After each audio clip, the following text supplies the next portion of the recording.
Something seriously has to change in the UK because there are so many things across the country, across the systems that are just broken and don't work. And I'm going to share with you some stories and examples in this video, both personally and those that I've learned in my time as a lawyer, the tricks and the cons that people use in the system to trick the system, to manipulate the system, and just how the system is broken. And if the hundreds of thousands of people, at a good estimate, we don't really know how many were there, but as a good estimate at how many people were at Unite the Kingdom yesterday, and the different responses to it tell you an awful lot about what people really think and what the real problems are. Because there were at least hundreds of thousands of people there yesterday at Unite the Kingdom, and you cannot possibly tell me that every single one of them was a far-right, fascist, racist, thug, or whatever. That is just absolute nonsense. There are simply not that many people that could possibly share extreme views, all gathered together at one place, waving our British flag. And as somebody noted in the comments, how ironic it would be that people are cheering and applauding the British flag being waved at the proms and other events, and yet they come to some rally like this and suddenly they think they are right-wing racists. Now, that is just utterly ridiculous. Now, there's some things that I may not agree with that were said yesterday throughout the day, but a lot of it, I think a lot of people are in agreement with.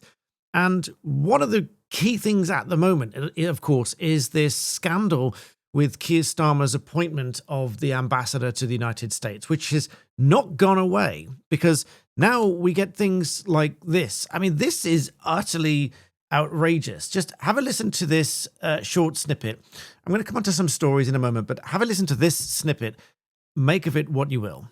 We saw on Tuesday were excerpts of emails that were out of context, and we wanted to get the full context to make the decision. We also put all of this information on that same day with a convicted paedophile. Peter Kyle, you're the one that's equated Nigel Farage with Jimmy Savile over his opposition to the online safety bill, but you're perfectly happy for the Prime Minister to have supported someone who described a convicted paedophile as his best pal. I implore you not to put that on me. And he doesn't know what to say.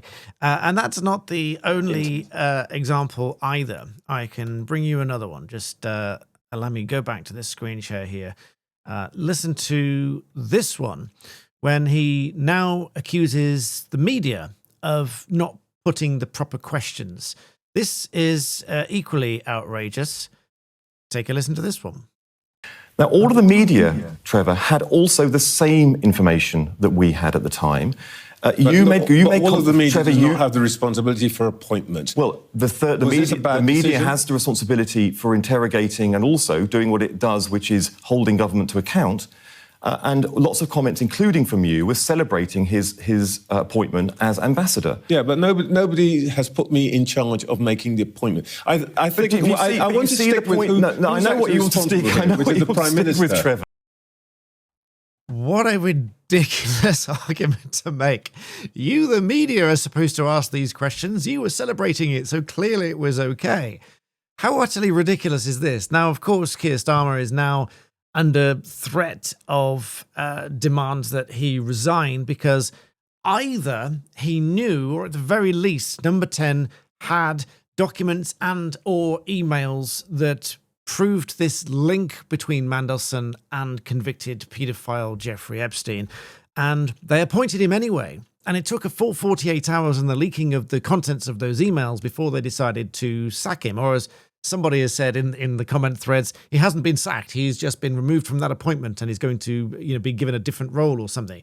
It was sacked by anybody's account, really, because if he's been removed from that position because it's untenable to have someone like that as ambassador to the United States, that tells you everything you need to know.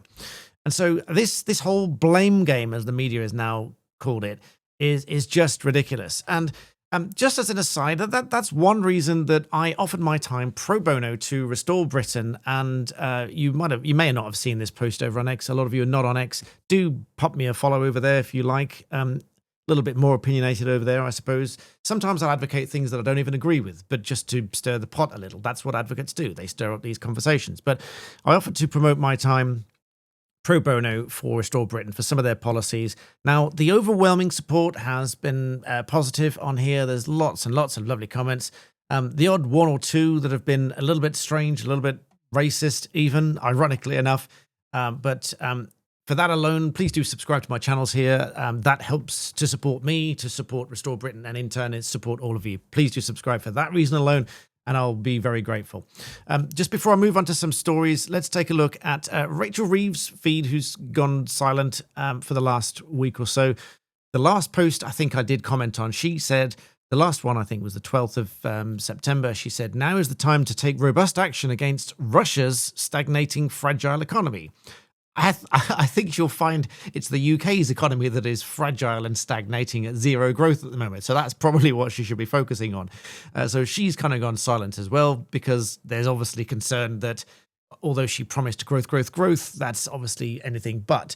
So let's get on to some stories. I've come across some really bizarre things that people have used, twisted, manipulate the system, and just in general show that the system doesn't work. I'll start with a personal story. I mean, I was sued in the High Court for ridiculous claims, in my opinion. It started with a video about a cyclist who filmed a van who drove too closely. He reported him to the police. The driver got prosecuted. The van had the name of the company on the side of the van. They got into a spat. The company claimed it was trademark infringement. And then it was given to me as, here's an idea for a video. So I did a video on that. And then they threatened to sue me as well. And I said, well, I've just said that it's not trademark infringement. In fact, in the letter, they confirmed that it wasn't trademark infringement. And yet they sued me anyway in the High Court, which included claims for trademark infringement. But even in doing so, they pleaded an EU trademark, which is no longer enforceable in the UK because of Brexit. So the whole thing was quite hilarious. But it took since January last year until this year, June this year, to get this claim sorted. Now, they withdrew the claim in the end, all the while trying to force me into silence, trying to force me to take down the videos and agree to a bit of money. I think in the end, they offered me £55,000 so long as I took down the videos. But in the end, I said, no, I am not going to take down my videos. I will see you in court. If you want that order, you can take it to full trial. They didn't, and so they withdrew it, and coincidentally, it cost them £50,000 to bring that to a close. Now, that is just one example of where this was just, in my view, an utterly ridiculous claim, but took a year and a half to actually get to sort it out. And this is just an example of how this system doesn't work. I'll give you another example, real life example, which is anonymized for the purposes of the client, but in this case, it was a very straightforward case of guy buys a car, which is duff. They've concealed the history of the car, which meant that it was a bit of a duff car. Obviously, it then broke down and it was just not fit for purpose and so on. So we had a very valid claim to go against them. They refused flat out to refund him.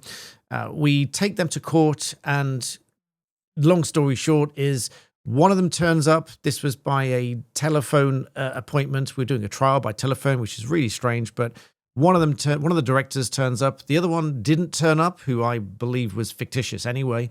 And ultimately, he hung up on the judge, asking him difficult questions.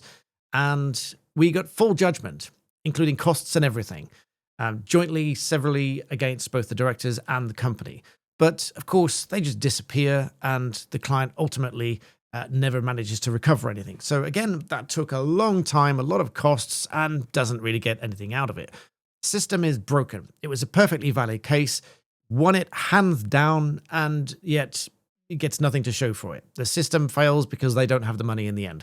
Obviously, that's not the system's fault and the court's fault or whatever, because they just didn't have the money, but the whole system allowed them just to disappear and run off, as is the case in many, many cases like this. People can win a judgment and ultimately not get anything back for it.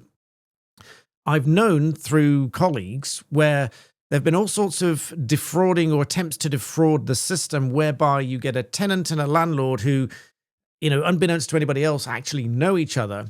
And the landlord then serves an eviction notice to remove this tenant. And so then they end up homeless. But then they can take that eviction notice to the local authority and say, I'm homeless, I need a house. And so they obviously go higher up on the list, or however that works in the local area. So they get more priority for getting a house in that area. I think that is fraudulent and broken, but the system sort of facilitates it in that it allows it to happen without proper scrutiny and investigation. Those systems are in place. I've known family cases where we've uncovered wrongdoing whereby, let's say the father, this happens with both the mother and the father, but very often in different ways, it's the father who is only going to the family court to get some order with some connection to a child in this country. They're not native to this country in one or two examples I'm talking about. But if they have a child arrangements order, which even includes telephone access to the child once a month or whatever, or even in one case I was told about was only writing letters to the child once a month. That was the only connection to the child. But because of that, it supported an application to remain in the UK. And that was the only reason, really, that they could hang on to extend their visa to stay in the UK, because they had a connection to the child that was in the UK. And this was using ECHR, of course, because it's, connection to the family and so on.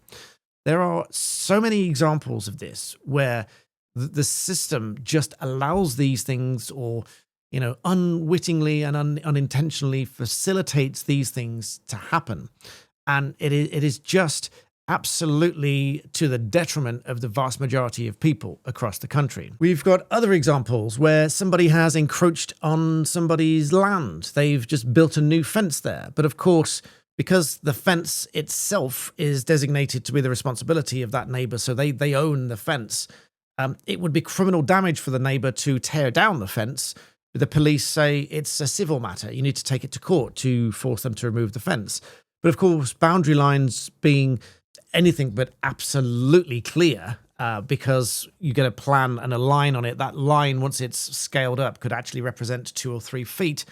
Ultimately, you could have a court, and there have been cases we've known where the court has, literally, no pun intended, sided with the one party and said, well, actually, I think the line goes this way, and therefore that person's wrong. But in having that argument over what is no more than a foot wide strip of land front to back, that's cost them £150,000 to argue this out in court. And so sometimes the advice is, well, you're probably right, but the risk is substantial. If you take them to court, it could cost £50,000, £100,000 at the blink of an eye. And if you're wrong, you're responsible for their costs as well. So again, these things don't feel very fair to some people. And all of this culminates, of course, in recent cases such as the police coming around because of things you've posted online. Now we can compare and contrast those directly with real cases where we've had complaints to police that they've not followed up on an assault. The guy, is quite clearly being beaten and the police just don't follow it up.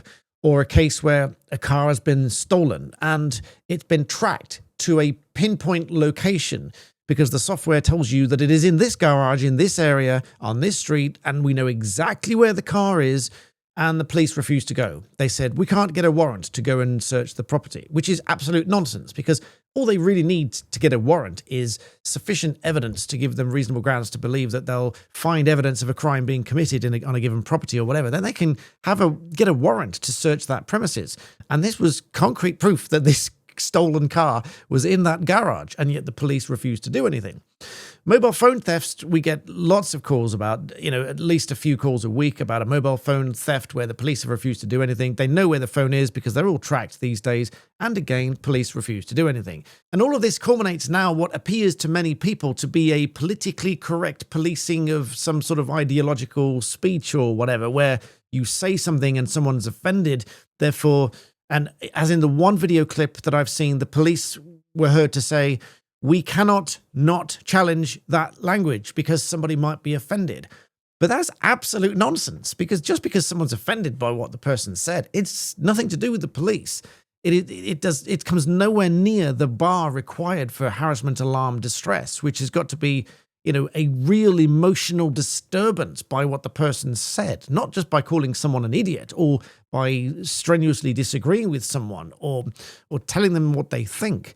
And yet this is what's being policed instead of the cars and the stolen phones and all these kind of things. So for Sunday, I just thought I'd share some of those stories with you because they are all true. They are from direct experience or from people that I know, and they are frankly ridiculous in many cases. And across the board, the system is just somewhat broken.